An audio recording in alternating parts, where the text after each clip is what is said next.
بسم اللہ الرحمن الرحیم الحمد للہ رب العالمین وبہ نستعین وصلی اللہ وسلم علی سید الانبیاء والمرسلین وعلی آلہ واصحابہ اجمعین ومن تبعہم بإحسان الی یوم الدین، اما بعد۔ آج کا جو درس ہے یہ میری اور آپ کی ثبات قدمی کے لیے، میری اور آپ کی نجات کے لیے بہت ہی اہم درس ہے، اور اس درس میں سورۃ الاعراف کی ایک آیت کریمہ، اس کی روشنی میں ایک اہم بات آپ کے سامنے رکھوں گا، اس لیے کہ بھلے ہی وہ ایک آیت کریمہ ہے لیکن اس سے متعلق تفصیلی گفتگو کے لیے مختصر سا وقت ناکافی ہے، اور ایک مجلس میں ساری باتیں نہیں بیان کی جا سکتی ہیں۔ میں بہت ہی اختصار کے ساتھ جو ایک اہم بات ہے، نقطہ ہے، وہ میں آپ کے سامنے رکھوں گا۔ سورۃ الاعراف کے اواخر میں اللہ رب العالمین نے ارشاد فرمایا، آیت نمبر 175 ہے، وَاتْلُ عَلَيْهِمْ نَبَأَ الَّذِي آتَيْنَاهُ آيَاتِنَا فَانْسَلَخَ مِنْهَا فَأَتْبَعَهُ الشَّيْطَانُ فَكَانَ مِنَ الْغَاوِينَ۔ اس آیت کریمہ کا معنی مفہوم کیا ہے، اور اس آیت کریمہ سے مجھے کون سی بات آپ کے سامنے رکھنی ہے، وہ بتانے سے پہلے ایک مختصر تعارف اس سورت کا، کیونکہ یہ ایک اصول ہے کہ آپ جو آیت کریمہ پڑھتے ہیں، اس کی تفسیر معلوم کرنا چاہتے ہیں، تو آپ ایک نظر اس پر بھی ڈال لیں کہ آیت کریمہ کس صورت میں ہے۔ اس سے بہت ساری باتیں آپ کے سامنے واضح ہو جاتی ہیں۔ یہ آیت کریمہ سورۃ الاعراف کی ہے۔ سورۃ الاعراف قرآن مجید کی طویل سورتوں میں سے ہے۔ سورۃ الاعراف مکی سورت ہے۔ عبداللہ بن عباس، عبداللہ بن زبیر رضی اللہ عنہم اجمعین، صحابہ میں سے اور تابعین میں سے علی بن ابی طلحہ، اور اسی طرح سے ابن شہاب الزہری رحمہم اللہ اجمعین، ان اصحاب علم نے کہا کہ مکی صورت ہے، بلکہ مجد الدین فیروز آبادی رحمہ اللہ بصائر ذوی تمییز جو آپ کی کتاب ہے، اس میں آپ نے اہل علم کا اجماع نقل کیا ہے۔ علامہ رشید رضا مصری رحمہ اللہ نے بھی المنار میں یہی کہا ہے کہ اس پر اہل علم کا اجماع ہے کہ مکی صورت ہے۔ البتہ قتادہ ابن دعامہ السدوسی اور مقاتل ابن سلیمان رحمہم اللہ اجمعین، ان اصحاب علم نے ایک زائد بات یہ کہی کہ سورۃ الاعراف تو مکی صورت ہے ہی، لیکن اس کی تقریباً 8 آیتیں ایسی ہیں جو مدنی ہیں، اور جو آیت کریمہ آج ہم آپ کے سامنے تفسیر کرنے جا رہے ہیں، اس سے چند آیات پہلے اللہ تعالیٰ نے فرمایا، وَاسْأَلْهُمْ عَنِ الْقَرْيَةِ الَّتِي كَانَتْ حَاضِرَةَ الْبَحْرِ إِذْ يَعْدُونَ فِي السَّبْتِ إِذْ تَأْتِيهِمْ حِيتَانُهُمْ يَوْمَ سَبْتِهِمْ شُرَّعًا۔ یہ آیت کریمہ اور اس کے بعد والی تقریباً 8 آیتیں، ان سے متعلق ان اصحاب علم نے کہا کہ مدنی ہیں، واللہ اعلم۔ اور ایک زائد بات جو عبداللہ بن عباس سے ایک روایت ملتی ہے، جو روایت کی سندن ضعیف ہے، اور ابن شہاب الزہری رحمہ اللہ کی جو تنزیل القرآن ہے، اس میں آپ نے ایک زائد بات یہ کہی کہ سورۃ الاعراف سورۃ الصاد کے بعد نازل ہوئی ہے۔ سورۃ الاعراف ایک طویل سورت ہے، جیسے کہ میں نے کہا، صحیح بخاری کی ایک روایت ہے جس میں زید ابن ثابت رضی اللہ عنہما، زید ابن ثابت رضی اللہ عنہ، وہ مروان ابن حکم رحمہ اللہ سے ایک مرتبہ کہا کہ آپ مغرب کی نماز میں یہ صرف چھوٹی صورتیں ہی ہمیشہ پڑھتے ہو، کبھی کبھار وہ اطول الطولین، یعنی جو لمبی صورتوں میں سے جو ہے ایک لمبی صورت ہے اطول الطولین، کہا کہ اس کی بھی تلاوت کیجیے مغرب کی نماز میں۔ تو اس میں صراحت نہیں ہے کہ وہ کون سی صورت ہے، بس اطول الطولین ایسا لفظ ہے، اطول الطولین۔ وہ لمبی صورت کون سی ہے اس کا تو اس میں ذکر نہیں ہے، لیکن امام نسائی رحمہ اللہ کی جو السنن الکبریٰ ہے، حدیث عائشہ جو سندن صحیح ہے، اس میں اس بات کی صراحت ہے کہ ام عائشہ رضی اللہ عنہا نے کہا کہ مغرب کی نماز میں رسول اللہ صلی اللہ علیہ وسلم نے مکمل سورۃ الاعراف پڑھائی۔ مغرب کی نماز میں ذرا تصور کیجیے آپ، ایک مرتبہ ایسا ہوا ہے، اور 2 رکعتوں میں اس سورت کو آپ صلی اللہ علیہ وسلم نے آدھی آدھی کر کے پڑھایا آپ نے، سورۃ الاعراف. سبحان اللہ. یہ ایک آدھ مرتبہ کا واقعہ ہے. بہرحال سورۃ الاعراف کی اس پہلو سے جو ہے کچھ باتیں تھیں. اب میں آپ کو بالذات اصل آیت کریمہ سے متعلق کچھ بات بتاؤں گا انشاءاللہ. اور ایک بات یہ بھی آپ کے علم میں ہونی چاہیے کہ سورۃ الاعراف میں آپ دیکھیں گے کہ اس صورت کے جو اغراض ہیں، مقاصد ہیں، اس میں سے ایک بنیادی مقصد اللہ کے رسول صلی اللہ علیہ وسلم کو تسلی دینا ہے. آپ صلی اللہ علیہ وسلم کو قوت پہنچانی ہے. آپ صلی اللہ علیہ وسلم کو ذہنی اعتبار سے، قلبی اعتبار سے مضبوط کرنا ہے. ایک صورت کا مقصد ہے یہ.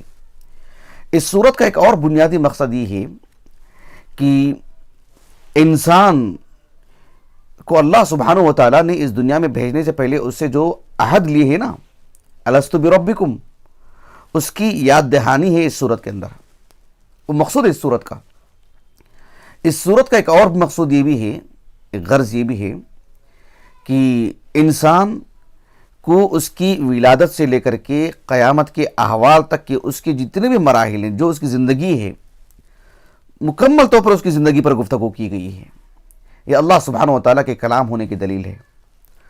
اور دلچسپ بات یہ ہے کہ اس صورت کا ایک عظیم مقصد یہ بھی ہے کہ اس صورت کے نزول سے پہلے اللہ تعالیٰ نے اللہ کے رسول پر جتنی صورتیں نازل کی تھیں، اتنی صورتیں یا اتنا قرآن کا جو حصہ تھا، اس سے متعلق جن لوگوں نے اعراض کیا، منہ موڑا، قرآن مجید کو جو ہے اس پر ایمان لے کر کے نہیں آئے یا اس کی تکذیب کی، اس کا استہزاء کیا، ان کو خصوصاً اس صورت میں جو تنبیہ کی گئی ہے کہ اتنا جو اللہ رب العالمین نے قرآن نازل کیا ہے، اس سے متعلق تمہارا کیا رویہ ہے، کیا سلوک ہے تمہارا. اس میں جو الرٹ کیا گیا ان کو اس صورت کے اندر خصوصی طور پر. یہ کچھ مقاصد تھے. اب جو آیت کریمہ مجھے آپ کو بتانی ہے وہ یہ کہ اللہ رب العالمین نے فرمایا وَاتْلُ عَلَيْهِمْ نَبَأَ الَّذِي آتَيْنَاهُ آيَاتِنَا فَانْسَلَخَ مِنْهَا فَأَتْبَعَهُ الشَّيْطَانُ فَكَانَ مِنَ الْغَاوِينَ. یہ آیت کریمہ اس کا نمبر ہے 175. آپ مصحف کھول کر کے بیٹھے ہیں تو آپ کو بہتر انداز میں سمجھ میں آئے گی بات یہ کہ اس صورت سے اس آیت کریمہ سے پہلے کی جو آیات ہیں، ان آیات سے اس آیت کریمہ کا کیا تعلق ہے، مناسبت کیا ہے. آپ دیکھو کہ اس سے چند آیات پہلے اللہ سبحانہ و تعالیٰ نے اس عہد کا ذکر فرمائے جو اللہ رب العالمین نے فردن فردن ہر انسان سے لیے ہیں کہ الستو بربکم، کیا میں تمہارا رب نہیں ہوں. اب اللہ رب العالمین نے اس دنیا میں جب انسان کو بھیجے تو یہی عہد اس سے ہوا ہے کہ وہ شرک نہیں کرے گا، اللہ رب العالمین کو الہ مانے گا، اللہ رب العالمین کو اپنا رب مانے گا اور الہ مانے گا. ایسی صورت میں اللہ سبحانہ و تعالیٰ نے اس عہد سے متعلق یہاں گفتگو فرما رہے ہیں. جس شخص نے اس عہد کو توڑا ہے اس کا کیا حال ہوگا، وہ کس طرز کے لوگ ہیں، ان کی سوچ کیا ہے، ان کے ساتھ کیا معاملہ ہوگا، اس کا ذکر ہو رہا ہے یہاں پر. ایک مناسبت یہ بھی ہے کہ اللہ سبحانہ و تعالیٰ نے اس عہد کے بعد کون اس عہد کو پورا کیے ہیں ان کا ذکر فرمائے ہیں، اور کون اس عہد کو جو ہے مطلب توڑے ہیں اور اس کو جو اس پر کھڑے نہیں اترے ہیں، ان کا یہاں پر ذکر ہو رہا ہے. اگر آپ مصحف سامنے رکھیں گے تو آپ کو لگے گا کہ ان کا تو ذکر نہیں ہوا جنہوں نے اس عہد کی پاسداری کی، ان کا تو ذکر نہیں ہے اس میں. بات ایسی ہے کہ جو ہے اللہ سبحانہ و تعالیٰ کبھی دونوں کا ذکر کرتے ہیں، اہل ایمان کا اور کفار کا، کبھی دونوں میں سے کسی ایک کا، تو دوسرے کا ذکر وہاں پر جو ہے مطلب مقدر مانا جائے گا. یہی ہوگا کہ وہ ان کا ذکر ہے، پھر ان کا ذکر ہو رہا ہے. اس مناسبت سے اللہ سبحانہ و تعالیٰ نے یہاں پر کہا وَاتْلُ عَلَيْهِمْ نَبَأَ الَّذِي آتَيْنَاهُ آيَاتِنَا. اللہ کے رسول صلی اللہ علیہ وسلم سے اللہ تعالیٰ نے فرمایا کہ آپ ان لوگوں کو وہ قصہ سنا دیں، اس عظیم خبر کو بتا دیں، لوگوں کو سنائیں، وہ پورے احوال سامنے رکھے لوگوں کے سامنے کہ ایک ایسا شخص جسے ہماری شریعت کا ہم نے علم عطا کیا تھا، تقاضا یہ تھا کہ اس کو رفعت ملے، اس کو بلندی ملے. اللہ سبحانہ و تعالیٰ نے فرمایا کہ وَاتْلُ عَلَيْهِمْ نَبَأَ الَّذِي آتَيْنَاهُ آيَاتِنَا. آیاتن سے مراد یہاں پر کیا ہے؟ یعنی معجزات نہیں جو خرق العادات کی قبیل سے ہوں. انبیاء علیہ السلام کو جو آیات دی جاتی ہیں وہ آیات مراد نہیں ہیں، بلکہ جمیع مفسرین نے کہا کہ یہاں پر آیات سے مراد شرعی علم، اللہ رب العالمین کی شریعت کا جو علم ہے وہ علم عطا کیا گیا، فہم عطا کیا گیا. اللہ رب العالمین نے اس کو عالم بنائے، اللہ سبحانہ و تعالیٰ نے اسے اپنی معرفت عطا فرمائے. وَاتْلُ عَلَيْهِمْ نَبَأَ الَّذِي آتَيْنَاهُ آیَاتِنَا، اور اللہ سبحانہ و تعالیٰ نے اس بندے کو جو اپنی شریعت کا علم عطا فرمائے، وہ کون شخص ہے وہ؟ اس سلسلے میں اگر ہم روایات کی بات کرتے ہیں تو متعدد اقوال ملتے ہیں۔ عبداللہ بن مسعود رضی اللہ عنہ سے جو روایت ملتی ہے سنن الکبریٰ کی، اس میں ایک شخص کا نام آتا ہے جس کا نام ہے بلعم ابن ابر، ایسا نام آتا ہے۔ عبداللہ بن عمر بن عاص رضی اللہ عنہما سے جو روایت ملتی ہے سنن الکبریٰ کی، امام نسائی کی ہی، اس میں امیہ بن السلط ان کا نام آتا ہے۔ جبکہ عبداللہ بن عباس رضی اللہ عنہما سے مروی ایک روایت میں ایسے ہے کہ جو ہے رجل من بنی اسرائیل، یعنی نزلت فی رجل من بنی اسرائیل، اور مزید اس میں بلعام کا نام آتا ہے اور والد کے نام کے اعتبار سے باعورا نام آتا ہے۔ قطع نظر اس کی کہ ناموں میں جو اختلاف ہے کہ وہ کون شخص ہے، امام محمد ابن جریر الطبری رحمہ اللہ نے کہا کہ اللہ سبحانہ و تعالیٰ نے اس کو عام ہی رکھے ہیں، یہاں پر اتعاظ اور موعظت مقصود ہے، نصیحت مقصود ہے، سبق لینا مقصود ہے۔ بالذات وہ کون شخص تھا اس سے قطع نظر اللہ سبحانہ و تعالیٰ نے جس شخص کے ساتھ بھی ایسا معاملہ کریں گے وہ متنبہ رہے، یہاں یہ مقصود ہے۔ اسی لیے ابن جریر الطبری رحمہ اللہ نے کہا کہ یہاں جو ہے مطلب کسی کا ذکر کیے بغیر یہی بات کہنی جو ہے زیادہ بہتر ہے کہ اس معاملے میں جو بھی شخص جس کو اللہ رب العالمین نے ایسا معاملہ اختیار فرمائے ہیں، آپ صلی اللہ علیہ وسلم کی بعثت سے پہلے بھی یہ معاملہ ہو سکتا ہے، اللہ کے رسول کے عہد میں بھی اور آپ کے بعد بھی، اور آج میں اور آپ زندہ ہیں اور ہمارے لیے بھی اللہ رب العالمین کا یہی کلام ہے، تو میرے اور آپ کے ہوتے ہوئے بھی معاشرے میں جو ایسے افراد ہیں، بالذات میں اور آپ بھی، نسأل اللہ السلامہ، تو یہ کہ جو ہے یہ اس سے مراد وہ ہے، اس سے مراد وہ ہے۔ روایات کے سلسلے میں یہی بات ہے کہ چونکہ ایک نام نہیں ہے، ایک روایت نہیں ہے، متعدد اقوال ہیں، خلاصہ کلام یہ ہے کہ یہ عام ہے، یعنی جو بھی شخص اس نظریے کا حامل ہوگا یا اس کردار کا حامل ہوگا، جس کو بھی اللہ رب العالمین نے شریعت کا علم عطا کیے ہیں، وہ متنبہ رہیں۔ اب جو میں اس آیت کریمہ کو انتخاب کر کے جو بات بتانا چاہتا ہوں وہ فی الحال میں بتا رہا ہوں ابھی، اس کو کہتے ہیں لب لباب۔ مقصود کیا ہے مجھے آج کی اس نشست میں جو بات کہنی ہے وہ یہ کہ اللہ سبحانہ و تعالیٰ نے ہم میں سے جس کو بھی اللہ تعالیٰ نے اپنا پسندیدہ دین اسلام عطا کیے ہیں، یعنی اللہ رب العالمین نے جس کو مسلمان بنائے ہیں، اور مزید ایک شرف کے طور پر اللہ نے اسے شریعت کا علم بھی عطا کی ہے، بحیثیت مسلمان دعوت و تبلیغ کے اعتبار سے آپ دیکھو مسلمانوں کی ایک بڑی تعداد دعوت و تبلیغ سے جڑی ہوئی ہے، تدریس بھی کر رہے ہیں، مرد بھی خواتین بھی، اور مرد حضرات کی اگر بات کرتے ہیں تو دعوت و تبلیغ کے لیے جو دورے ہو رہے ہیں، ممبر و محراب سنبھالے ہوئے ہیں، تدریس کر رہے ہیں، پڑھا رہے ہیں، اور مسلمان ہونے کے اعتبار سے دیکھا جائے تو عدد بہت زیادہ ہے۔ ایسے میں اللہ سبحانہ و تعالیٰ کسی کو شرف عطا کی ہیں بحیثیت مسلمان ہونے کا، کچھ شرف عطا کی ہیں اس کو داعی اور مبلغ بنا کر، کچھ شرف عطا کی ہیں اسے ایک عالم دین بنا کر، لیکن متنبہ رہنا چاہیے کہ یہ شرف جو ہے ان کے اپنے غلط کرتوت کی وجہ سے، ان کے برے کردار کی وجہ سے چھین لیا جا سکتا ہے۔ اللہ تعالیٰ نے کہا کہ وَاتْلُ عَلَيْهِمْ نَبَأَ الَّذِي آتَيْنَاهُ آیَاتِنَا۔ کچھ لوگ ایسے ہوتے ہیں جو عالم تو ہیں لیکن اس علم کا جو تقاضا ہے اس میدان میں جو ان کو رہنا چاہیے تھا، اللہ کے دین کو پڑھنا پڑھانا، کسی نہ کسی بہانہ کر کے جو ہے وہ اس میدان سے نکل جاتے ہیں۔ کچھ لوگ دعوت و تبلیغ کا جنون دکھاتے ہیں ایک حد تک، پھر اس کے بعد دھیرے دھیرے اس میدان کو ترک کر دیتے ہیں۔ ان کے لیے عذر بہت ہوتے ہیں کہ یہ عذر تھا، یہ وجہ تھی، یہ سبب رہا ہے، لیکن اصل مقصود کیا ہے کہ وہ کسی طور پر بھی اس میدان سے نکال لیے جاتے ہیں۔ اور بہت بڑی آفت یہ ہے کہ ایک شخص اسلام ہی سے نکل جاتا ہے بہت ساری باتیں بنا کر۔ اللہ رب العالمین نے اس کے لیے جو لفظ استعمال فرمائے، کہا کہ فَانْسَلَخَ مِنْهَا، کہ اللہ سبحانہ و تعالیٰ نے اسے شریعت کا علم عطا کیے تھے، اسے ایمان عطا کیے تھے، اللہ کی معرفت اس کو نصیب ہوئی تھی، لیکن اس عظیم علم سے انسلاخ ہو گیا اس کو۔ فَانْسَلَخَ مِنْهَا کیا معنی ہے انسلاخ کے؟ انسلاخ کا معنی جو معجم تہذیب اللغہ ہے ابن درید کی رحمہ اللہ، انہوں نے بہت آسان سی بات بتائی، کہا کہ کل شیء خرج من شیء فقد انسلخ منہ، یعنی کوئی بھی چیز کسی چیز سے نکلتی ہے۔ آپ مثلا یہ قلم ہے، اگر آپ ایسے نکالیں گے تو یہ انسلاخ، گویا کہ یہ جو اس کا جو آپ نے جو ٹاپ نکال دیا ہے مکمل طور پر اس سے نکل چکا ہے. اس کو کہتے ہیں عربی زبان میں انسلاخ. کوئی چیز باقی نہیں رہنا, مکمل طور پر وہاں سے نکل جائے. تو یہ معنی ہے اس کا, کل شیء خرج من شیء, یعنی گویا کہ اس کا معنی آتا ہے انسلخ, جو کہ اس کی مکمل طور پر نکل چکی ہے. ابن فارس رحمہ اللہ نے کہا کہ اخراج الشیء من جلدہ, کسی چیز کو جو ہے اس کے جلد سے نکالنا. جیسے عربی زبان میں کہا جاتا ہے سلخت جلدۃ الشاۃ سلخا, ایک شخص جو بکری کا چمڑا نکالتا ہے, کیسے نکالتا ہے؟ مطلب دھیرے دھیرے دھیرے دھیرے دھیرے کر کے پھر پوری طرح نکال دیتا ہے. عربی زبان میں جیسے کہا جاتا ہے کہ جو ہے یعنی السلخ, السلخ کیا معنی عربی زبان میں کہا جاتا ہے کہ جلد الحیہ تنسلخ من, سانپ جو اپنا چمڑا نکالتا ہے نا, کیسے نکالتا ہے؟ انسان جس طرح سے کپڑا پہنتا ہے اور یوں ہی نکال لیتا ہے ویسے نکالتا ہے کیا وہ؟ ویسے تو نہیں نکالتا, اس کو دھیرے دھیرے دھیرے کر کے نکالنا پڑے گا, ایک عرصہ مطلب ایک مدت تو لگتی ہے.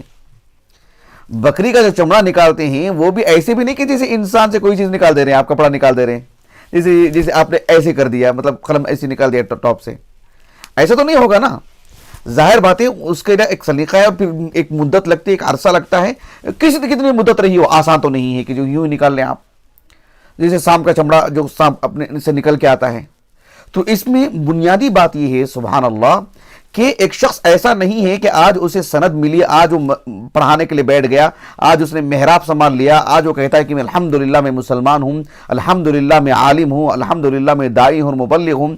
تو ایسا نہیں ہوتا کہ آنن فانن وہ اسی دوسرے منٹ میں کہنے لگے کہ نہیں بھی میں اس میدان کو چھوڑ دیتا ہوں, میں جو ہے مطلب پڑھنے پڑھانے سے میرا تعلق نہیں ہوگا, دعوت و تبلیغ کا کام مجھ سے نہیں ہوگا, دینی امور مجھ سے نہیں سنبھالے جائیں گے, اللہ کی عبادت مجھ سے نہیں ہو پائے گا, ایسا تو کوئی کہے گا نہیں. لیکن دھیرے دھیرے دھیرے فانسلخ منہا, غیر شعوری طور پر ایک قدم, دوسرا قدم, تیسرا قدم, دھیرے دھیرے دھیرے کر کے, اور ہر قدم پر, ہر مرحلے پر وہ اپنے لیے 10 عذر پیش کرے گا.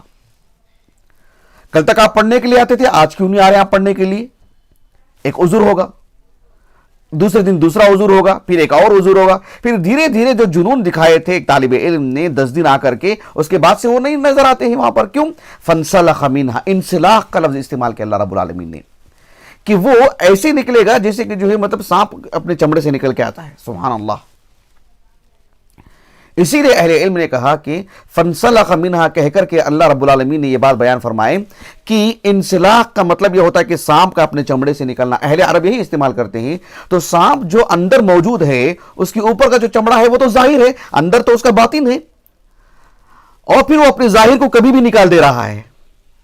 بالکل ویسی ہی اس کی جو چمک دمک ہے, اس کی جو بھاگ دوڑ ہے, ایک عالم کی, ایک مبلغ کی, ایک داعی کی اور ایک طالب علم کی, وہ ظاہری چمک دمک ہے, اس کے اندر کا اگر اخلاص میں نہیں ہے تو انسلاخ, فانسلخ منہا, دھیرے دھیرے دھیرے کر کے اس کا جو ظاہر ہے وہ نکلتا جائے گا, کچھ بھی باقی نہیں رہے گا. انسلاخ کا مطلب ہی یہ ہوتا ہے کہ وہ مکمل طور پر اس سے نکل جاتا ہے. اللہ اکبر, ذرا غور کیجیے آپ. اللہ سبحانہ وتعالیٰ کا فرمایا کہ فانسلخ منہا. عربی زبان میں کوئی شخص کہتا ہے کہ سلخت الشہر, کیا مطلب ہے اس کا؟ یعنی مطلب یہ ہوا کہ جو مہینے کے 30 دن یا 29 دن ہوتے ہیں, ہم نے 29 دن نکال دیا, اب آخری دن میں ہی, اذا صرت فی آخری یوم, اللہ نے کہا نا سورۃ یاسین میں, وآیۃ لہم اللیل نسلخ منہ النہار, نسلخ منہ النہار فاذا ہم مظلمون. سورۃ یاسین میں کیا رات اور دن کا مطلب, جس طرح سے ہم ایک سوئچ آن کرتے ہیں اور لائٹ جلنے لگتی ہے, آپ آف کر دو لائٹ آف ہو جاتی ہے, ایسا نہیں ہے نا رات اور دن کا معاملہ. کیسے رات سے دن کیسے نکلتا ہے, دھیرے دھیرے دھیرے کر کے, کیسے کیسے رات اس پر دھیرے دھیرے کر کے چھا جاتی ہے.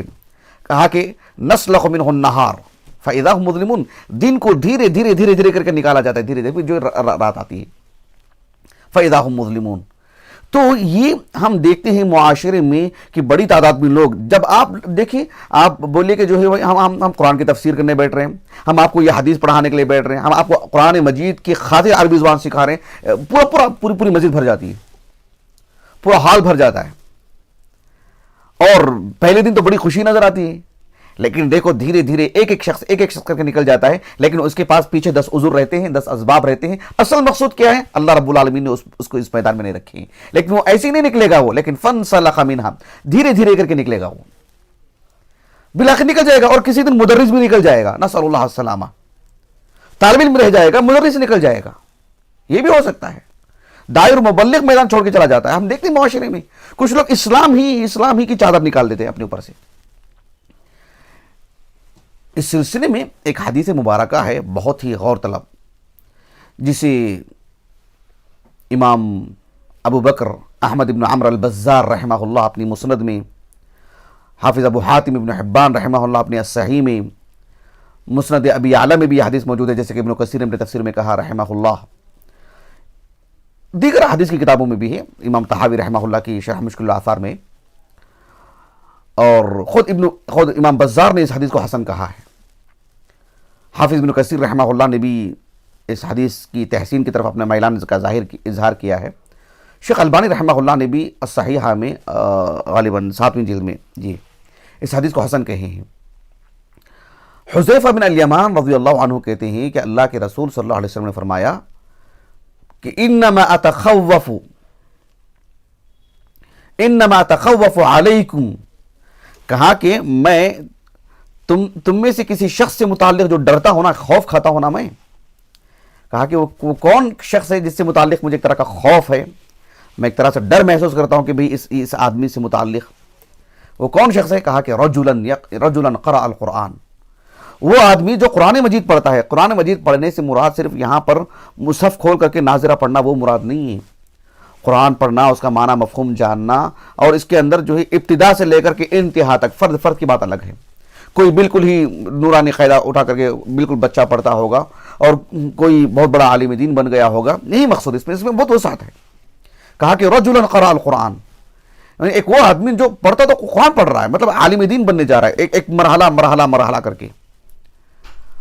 اتنا ہی نہیں بلکہ حتی اذا رؤی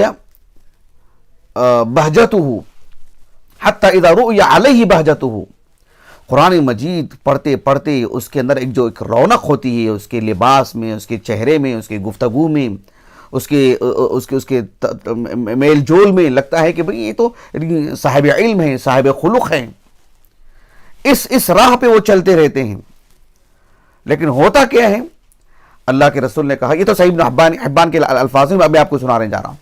کہا کہ فَانْسَلَخَ مِنْهُ وَنَبَذَ وَرَاءَهُ مِنْ ظَهْرِهِ، پھر دھیرے دھیرے جو فَانْسَلَخَ مِنْهُ، اس علم سے، اس مبارک محفلوں سے وہ مطلب غائب ہوتے رہتا ہے، دکھائی نہیں دیتا.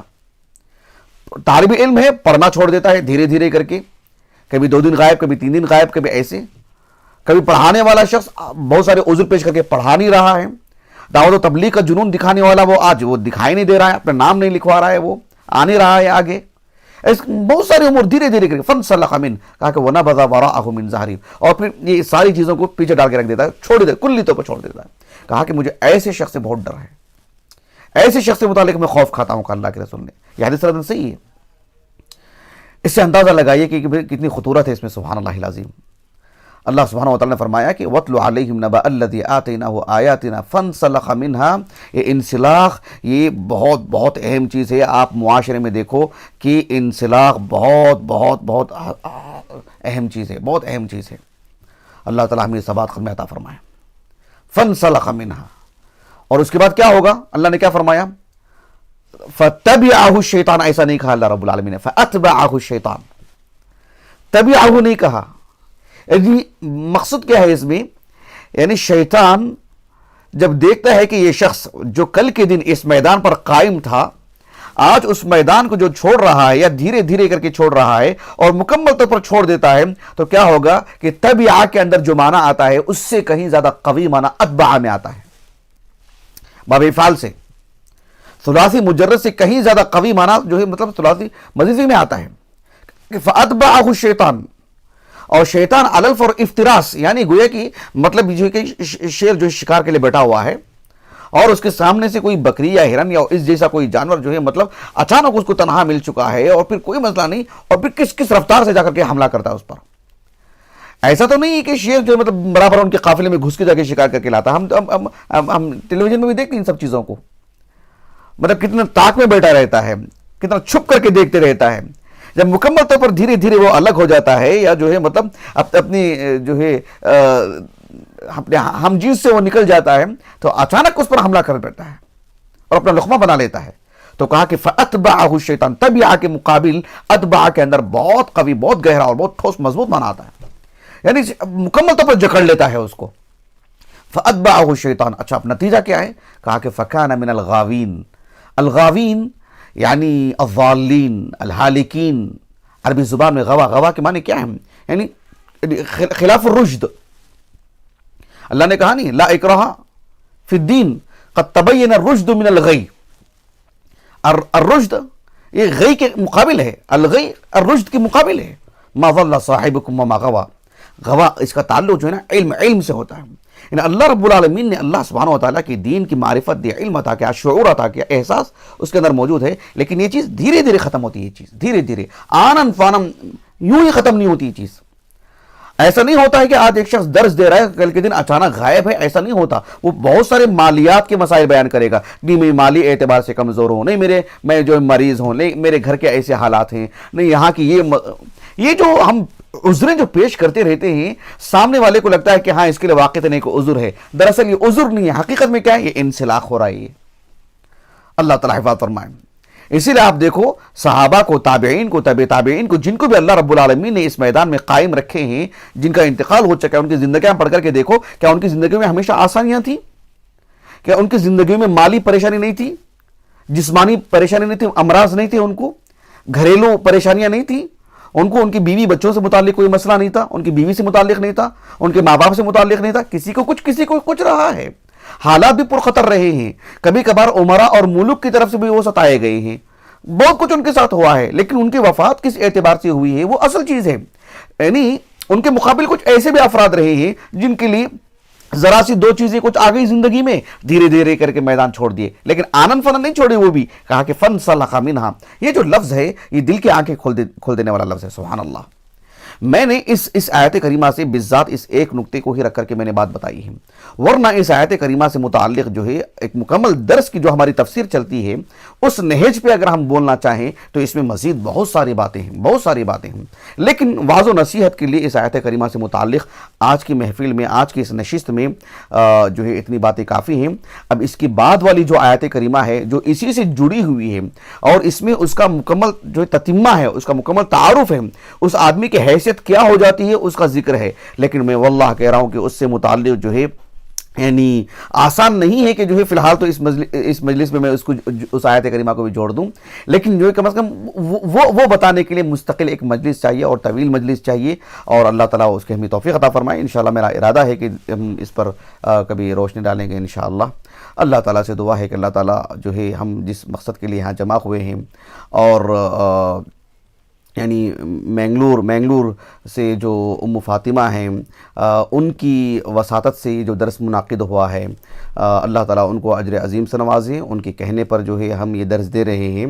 اللہ تعالیٰ ہماری اس نشست کو، ہمارے اساتذہ، ہمارے والدین، ہمارے کل معاونین، مشاہدین، ہمارے اہلیہ کے لیے، فرزندان کے لیے، ہمارے معاون خاص شیخ شعیب ابن یونس محمدی استاذ جامع محمدیہ بنگلور کے لیے، اور جو ہے اس پروگرام کو منعقد کرنے کے لیے جن کی یعنی ایک طرح سے حساسیت، کوشش اور دلچسپی رہی ہے، ام فاطمہ بنگلور کی جو ہمارے گروپ میں بھی موجود ہیں، اللہ تعالیٰ ان کو اجر عظیم سے نوازے اور اس مجلس کو اللہ تعالیٰ ہمارے لیے سب کے لیے نفع بخش بنائے. سبحانک اللہم و بحمدک، اشہد ان لا الہ الا انت، استغفرک و اتوب الیک.